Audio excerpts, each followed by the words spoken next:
It sounded like a good idea. Get volunteers to wear GPS tracking devices in order to track their travel patterns and then use that information to help develop traffic plans for the metro area.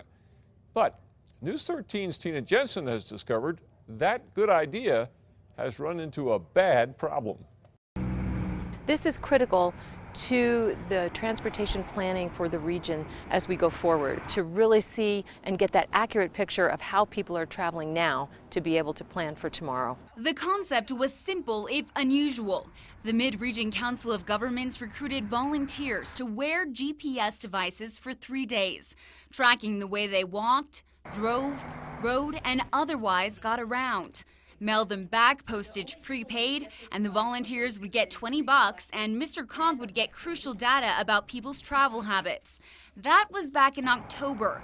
Now many of those GPS devices are who knows where. 650 devices were sent out, but just over half of them have been returned so far. We're urging them to really take a moment, get their data completed, send it back, and don't miss out on getting your incentive. Mr. Cog spokesperson Augusta Myers says blame it on the holidays or the land of manana, but the rate of return has been even worse for people who agreed to fill out an online travel log for a $10 incentive.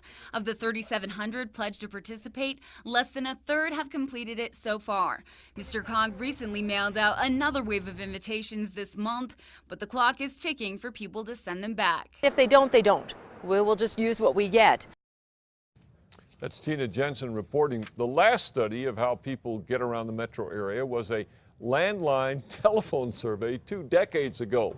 In those days, before rapid ride buses and the rail runner, that study found, not surprisingly, most people drove everywhere.